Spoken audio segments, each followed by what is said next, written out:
Hey guys, long time no see. If you are here from the old incarnation of this channel, I kind of rebranded, mainly just because, you know, we change, and I haven't changed so much as I've just wanted to change the direction of what I wanted to do with this channel. I really embraced fiber arts. I've always been into crocheting and things, but this last couple of years I've fallen in love with it again, so therefore the new incarnation of this channel being Cozy Witchcrafter. Kind of a play on words.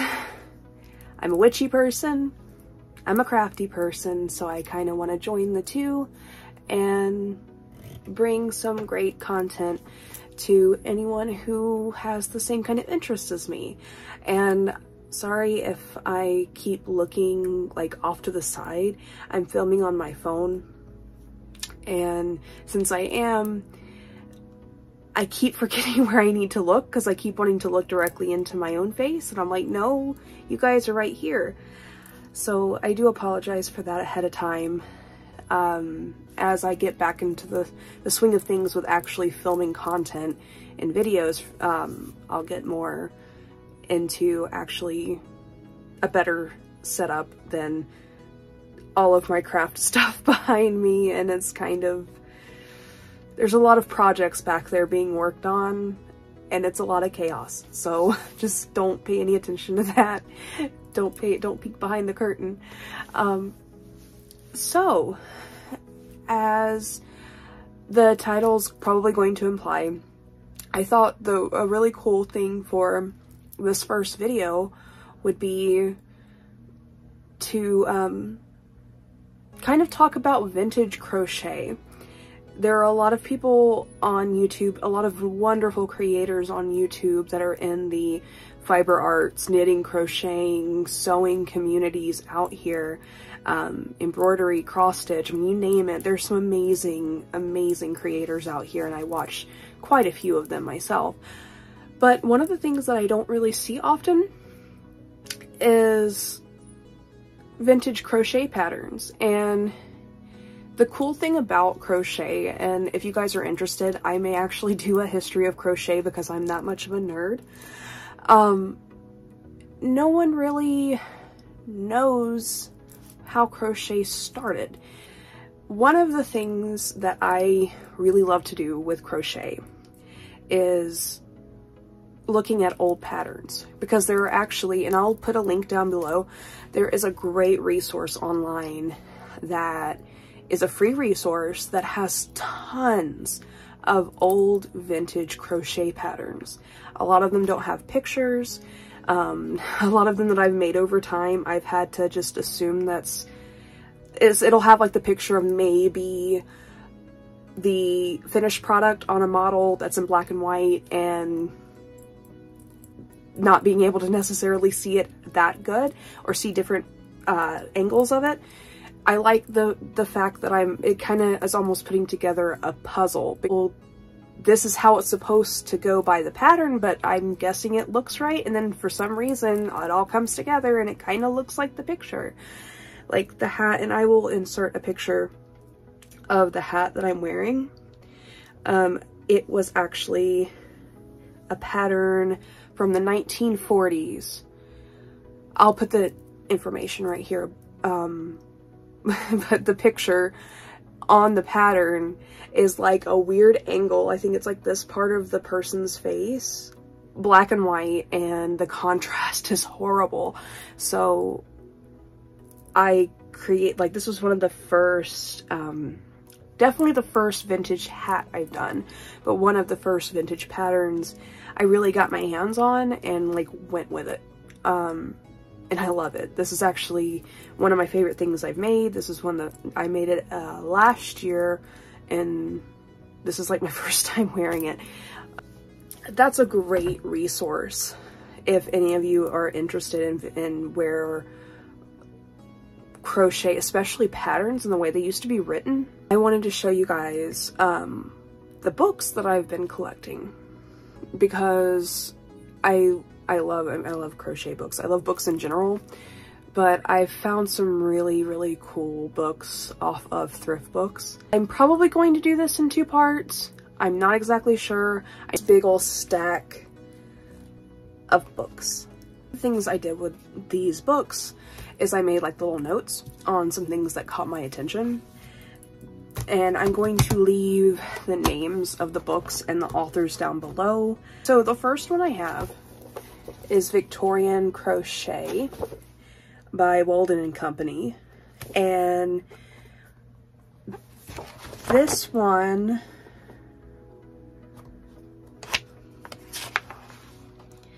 this was 1974.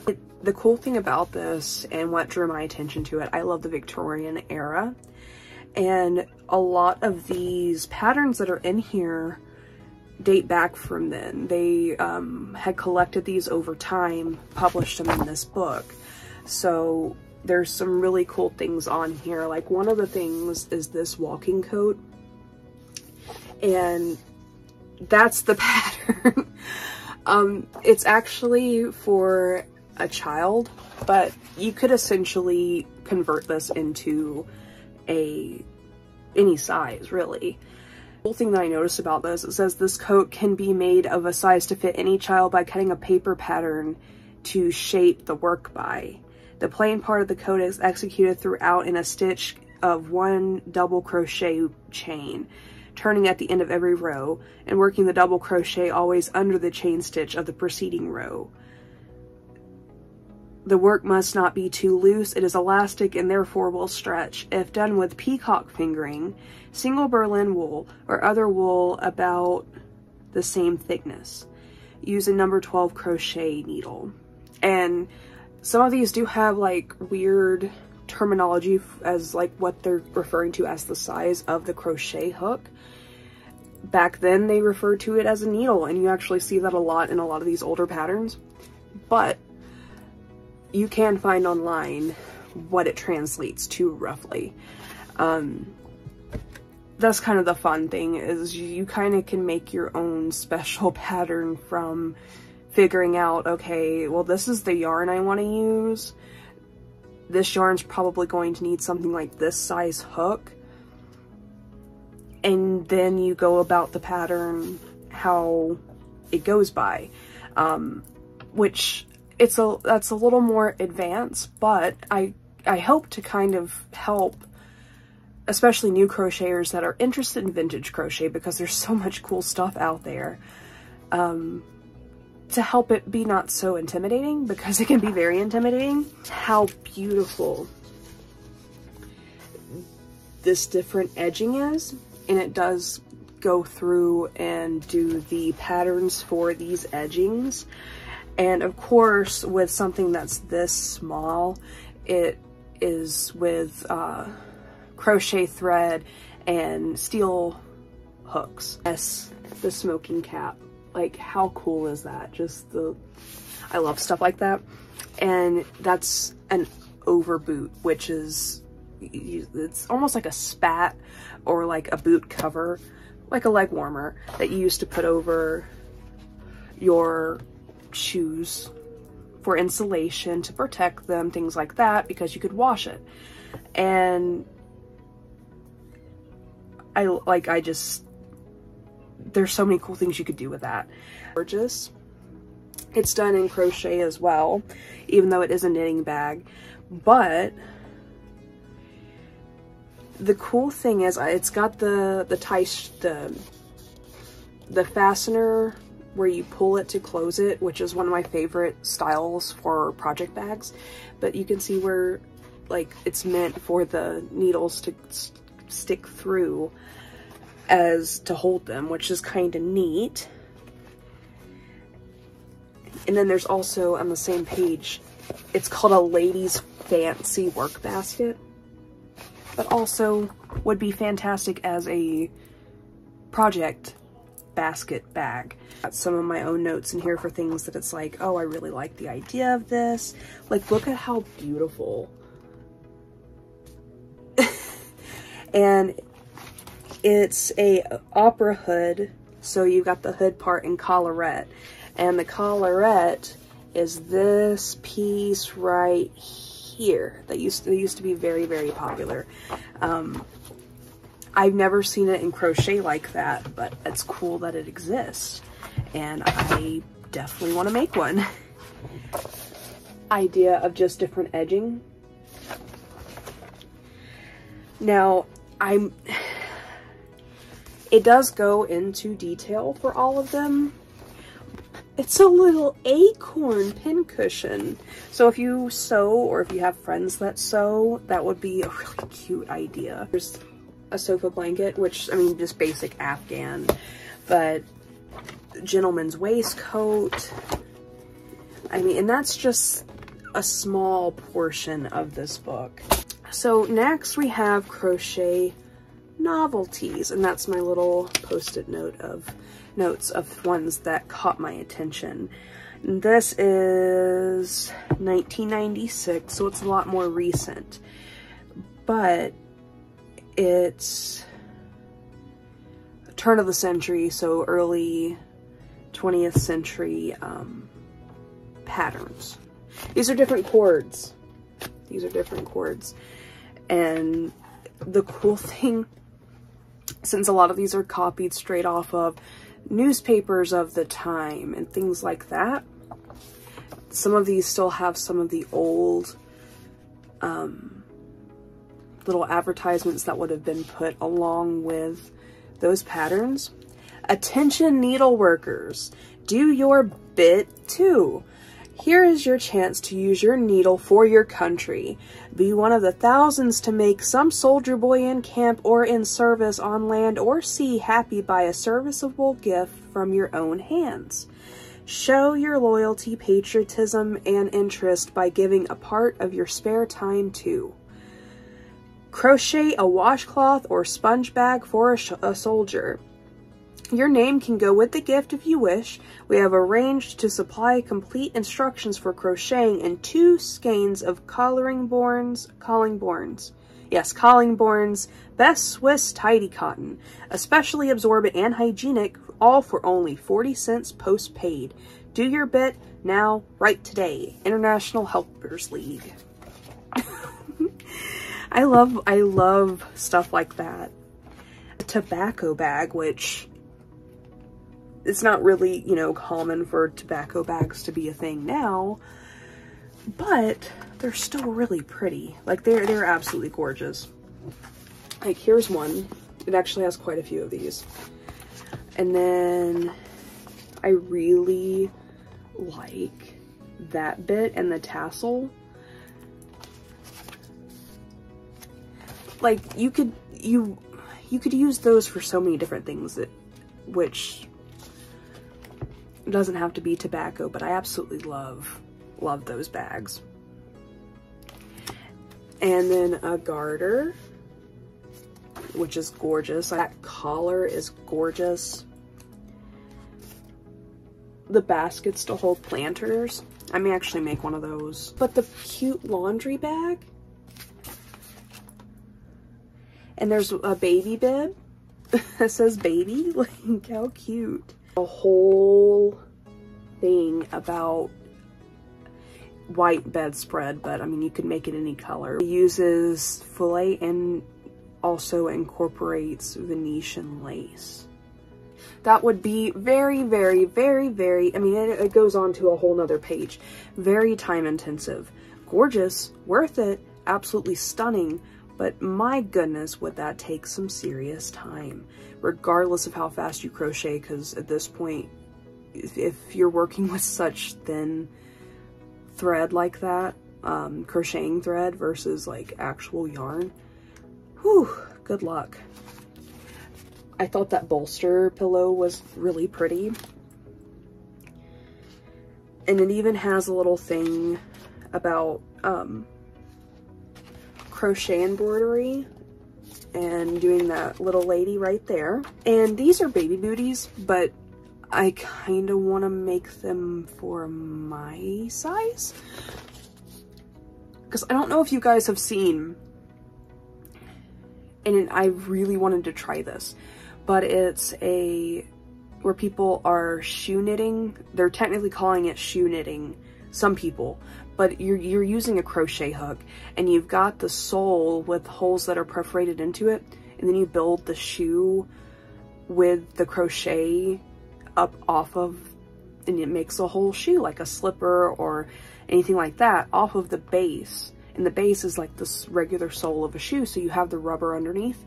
How cool? How stinking cool would that be to make it and then have the rubber sole on the bottom so you could actually wear it out? Those are the places that my brain goes. Lingerie tapes. So yeah, there's that one. I know I went like this, not as long as the other one, but there's some great things to take away from that one. And the last two I'm going to talk about. Better Homes and Gardens, Romantic Crochet, and this is 1991.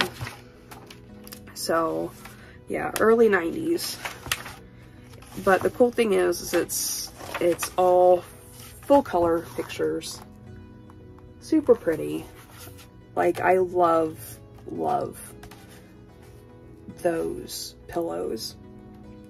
And of course I see upstairs, downstairs, and I automatically think of the British drama, which I absolutely love. And I have the complete series on tape. on VHS, I have the box series of Upstairs, Downstairs. That tablecloth, again, absolutely gorgeous. My goodness, would it take a long time to do. That throw blanket, I think, would be really pretty. And then that's all the pattern for the pillows at the beginning. Pillows. And then we've gotten to the tablecloth that it showed. And the cool thing is it does show all the diagrams. The table runner. I mean, just, they at least go into the detail about it, but whew, that's an undertaking. I have a whole section on borders. So like crocheting your own lace borders onto a piece of fabric. That pillow, I would do a different color lace, just personally, because it doesn't go with the pillow itself. I would do an off-white, a beige, if you're wanting to stay light with it. But honestly, like a deep red, like that red on there would be amazing. But how cute. It does have the pattern for this bunny and that cute little cardigan.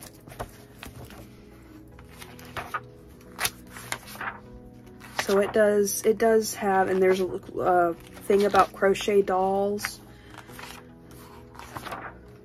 A lot of table runners, a lot of placemats in this one, but it is also Better Homes and Gardens in the 90s.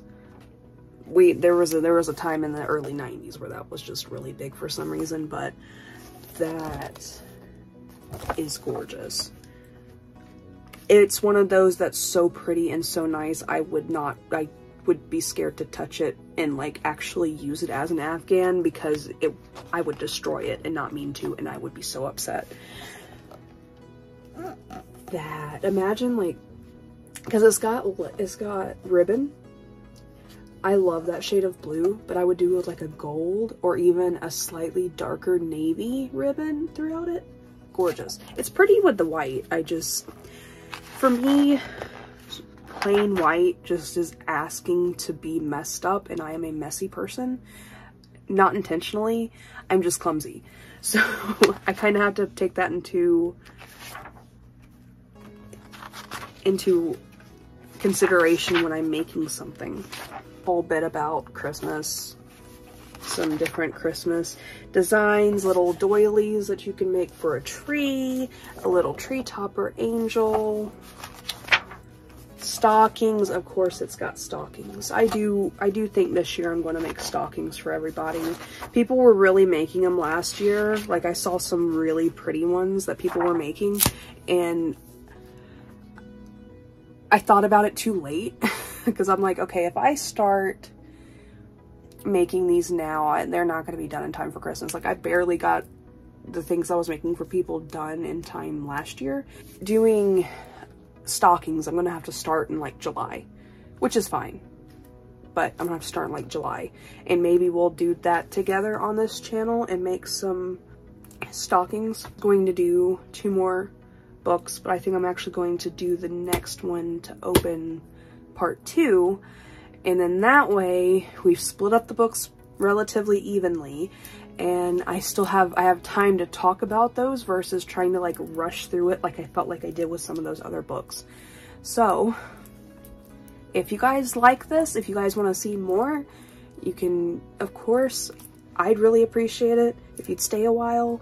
You can subscribe and be cozy and crafty and witchy with me, and you know, give it a thumbs up, put a notification bell. I hope to have regular uploads as I get back into the swing of things, hopefully at least 1 video a week, and I really hope to get to the point where I can do some live streams as well in the future. I've got a lot of really big plans for this channel, so if you guys want to see what we can make, what we can turn this channel into, please support and just subscribe. It's free, and I definitely appreciate it, and I think we'd have a lot of fun together. So until next time, bye guys.